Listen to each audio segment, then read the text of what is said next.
Hey coders, in this video we're going to continue a little bit from the video on the for each loop. So if you haven't looked at the for each loop, you should just go look at that quick one before looking at this one. What we're going to look at here is something that was mentioned in the for each loop video, which was iterators. This is going to be a very quick introduction to iterator, just so if you ever hear about it or see it in code, you have a general idea of what it's doing. You saw with the for each loop before that it was a very quick structure that basically accesses some sort of list, and it can grab each item out one at a time, and you do whatever you want to do to that one object, right? So here I was printing out every student's name and age. You saw that we got a fail when we actually tried to modify the list. Once we got the iterator out and going, you can't change the list, right? If it has 6 items, don't insert, delete, add. Those 6 items are now in an iteration structure, and it's going to go one by one through that iterator. Okay, so you couldn't do the remove. But that's where we talk about the iterators now. This is sort of the longer way, and it has one advantage. Actually, it has one or two advantages over the for each loop. This is if you want to use an iterator. Here's what's actually going on, and I'll actually talk about, let's do the while loop one first here. Any list, so here was my list of students, right, called students. It has a method already built in called iterator. An iterator sends back, you guessed it, an iterator object. And this iterator object basically contains the linkage from item to item where all the items are in the list, so you can cycle through them. The iterator object that you get back, I've called it iter, has a nice simple method called hasNext. So basically, when you get this iterator right from the start here, it starts you off just before the first item. So you're not really on the first item yet, you're just before the first item. So I'm asking, iterator, does it have a next item? Now, if you have students in the list, yes, there will be. This will send back true. And so I go into the loop, and I want to pull out a student. So I say student temp, hey, iterator, give me the next item. So this sends back whatever type of object you've declared here. So this was an iterator of student.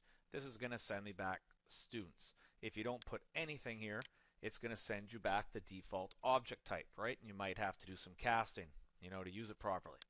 But anyways, it gets the next student. And the iterator moves forward one.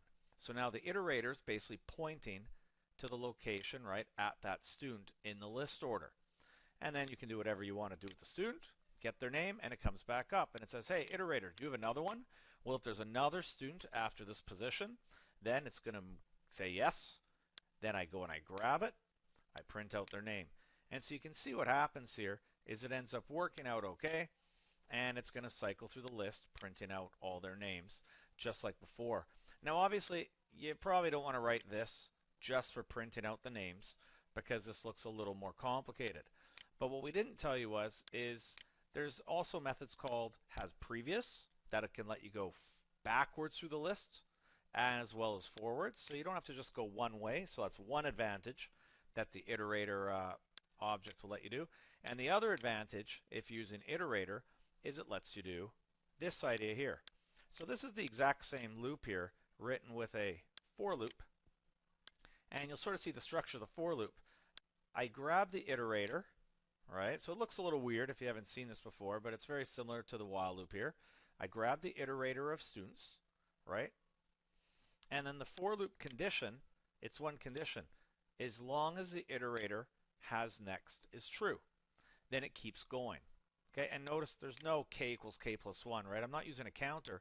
That's my condition, right? HasNext. Well, I grab that student out, I get their name, and I ask if that student's age is less than 16, hey, iterator, remove whichever item I'm currently on and sort of pointing to in the list.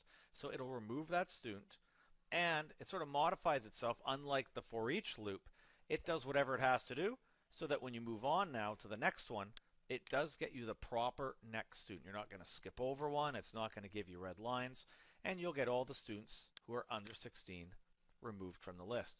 Now, just to see this actually working, let me take this part out so I don't hit the red lines, and give it a little run.